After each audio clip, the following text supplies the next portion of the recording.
Passando agora para o último exercício, a gente vai escrever um programa que informa o usuário se ele digitou um número par ou um número ímpar. Eu vou salvar o meu arquivo como par ou ímpar. Include stdio.h, int main. Até aqui não precisamos pensar muito. A gente vai ter que criar um número n que o usuário vai digitar. Então, digite um número inteiro.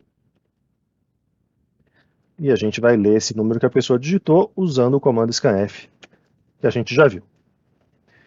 Como é que a gente sabe se o número é par ou se ele é ímpar? A gente olha para o resto da divisão desse número por 2.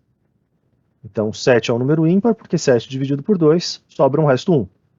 Enquanto que 8 dividido por 2 sobra um resto 0. A gente vai, então, criar uma variável resto, e resto recebe n porcentagem 2. E o porcentagem na linguagem C tem essa função de pegar o resto da divisão de n por 2. Não é porcentagem no sentido de porcentagem, é um tipo diferente de divisão. E a gente pode escrever o resto da divisão de um primeiro número por 2 é um segundo número. Então, o resto da divisão de n por 2 é resto. Se a gente rodar o nosso programa até aqui, a gente vai ter, por exemplo, o número 7. 7 dividido por 2 sobra resto 1, enquanto que se a gente rodar 8 dividido por 2, sobra resto 0. Obter o resto é assim que a gente faz. Mas a gente quer informar o usuário se o número é par ou ímpar. Então, se o número é par, a gente vai fazer uma coisa. Se o número é ímpar, a gente vai fazer outra coisa. E essa opção se, a gente traduz para a linguagem de programação, para a linguagem C, com o comando if. If, em inglês, se, exatamente a mesma ideia. Então a gente quer testar se o resto é igual a 0. E a nossa vontade seria escrever isso dessa forma. Se o resto é igual a 0, a gente vai fazer alguma coisa. O problema é que o sinal de igual, a gente usa um sinal de igual para colocar um valor numa variável. Então, para fazer que resto recebe o valor n porcentagem, o resto de n por 2. Um sinal de igual é a atribuição de valor, colocar o valor. Aqui a gente quer fazer uma comparação. Então, a comparação a gente faz com dois sinais de igual. Se o resto igual a 0 é uma pergunta para o nosso programa. O resto vale 0? Ele vai responder para a gente com verdadeiro ou falso. Se for verdadeiro, a gente vai entrar no bloco de comandos dentro do if. E esse bloco de comandos ele é indicado por um abrir e fechar de chave. A rigor, se você só tem um comando dentro do if, você nem precisaria do bloco de chaves. Mas eu recomendo sempre colocar porque você vai acabar mudando de ideia e vai querer colocar um comando a mais. Assim, a leitura fica mais simples, é um pouco mais prolixo, mas para o iniciante eu acho melhor. Se o resto é igual a 0, quer dizer que o número é par. Então a gente poderia escrever aqui, o número é par. Eu vou rodar o meu programa desse jeito, apesar dele não estar bonito, e vocês já vão entender por quê. Eu vou digitar o número 8, que é um número par. O resto da divisão de 8 por 2 é 0. E o O aqui ficou grudado com o 0 anterior. Esse grudado é porque a gente não colocou aquele /n, aquele comando que faz a troca de linha, a quebra de linha, melhor dizendo. E agora sim, 8 dividido por... Oh, perdão, não precisava colocar o dividido por 2, né? O 8 já aparece automaticamente. 8 por 2 é 0. E a nossa intuição seria fazer alguma coisa do tipo, se o resto é igual a 1, meio que copiando o padrão do anterior, né? O número é ímpar. E esse código funciona. Se eu escrever o número 7, 7 dividido por 2, o resto é 1, e 7 é um número ímpar. Funciona, mas não é o jeito correto de escrever. Porque ou a gente vai entrar, ou o resto é 0, ou o resto é 1, nesse caso. A gente só tem essas duas opções. E quando a gente só tem ou um lado ou o outro, o mais correto é a gente usar o comando else. Else quer dizer se não, quer dizer caso contrário. Percebe que as chaves do if abrem e fecham aqui, e o else abre e fecha aqui.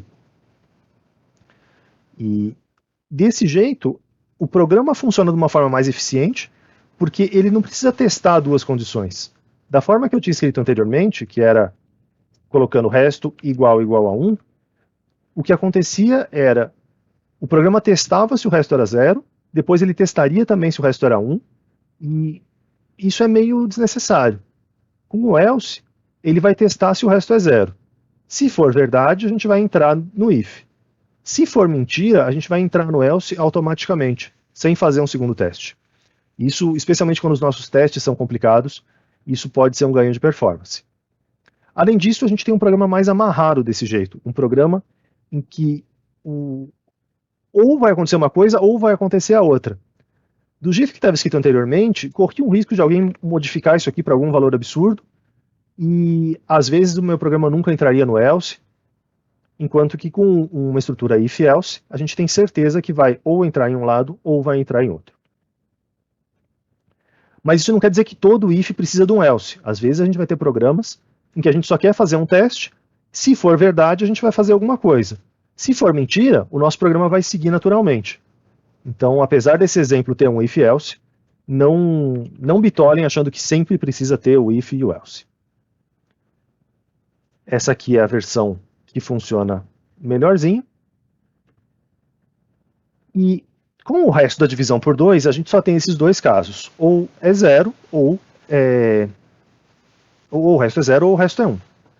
Mas a gente poderia expandir um pouco o nosso programa, pensando num caso de uma divisão por 3. Se a gente fosse dividir um número por 3,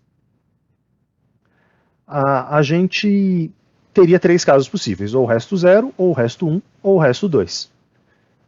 E como é que eu poderia representar essas 3 possibilidades? Se eu tenho mais do que 2, se o resto é 0, eu vou escrever o resto é 0.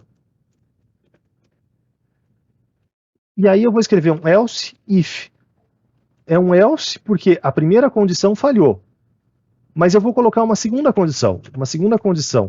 Se o resto for igual a 1, então a primeira condição falhou, mas vai ter uma condição adicional. Vai ter um teste adicional para ver se o resto é 1. E aqui eu vou escrever o resto é 1. E aí eu posso ter um grande else no final. Esse grande else quer dizer, a primeira condição falhou, a segunda condição falhou, eu vou entrar fatalmente na terceira condição. E com else ifs a gente não está limitado só a 2 possibilidades. A gente podia ter quantos a gente quisesse, mas se você tem muitos, o melhor caminho não é fazer com else ifs, é fazer usando o comando switch, que a gente vai ver em algum outro momento futuro. Tá? Mas para fins de código que funciona ou não funciona, daria para escrever essa sequência com muitos comandos. O resto é 2. E rodando esse programa, se eu digitar o número 3, o resto é 0. Se eu digitar o número 4, o resto é 1. Se eu digitar o número 5, o resto é 2. E assim sucessivamente. No entanto, apesar desse programa estar correto e mostrar o...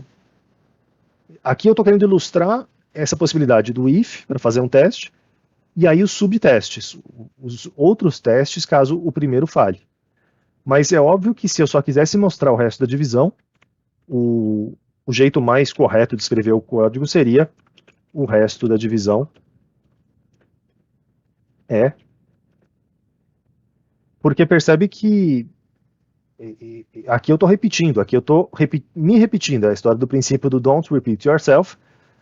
Para fazer só esse printf do resto da divisão, o melhor seria desse jeito, e aí qualquer número que eu digitar vai estar coberto.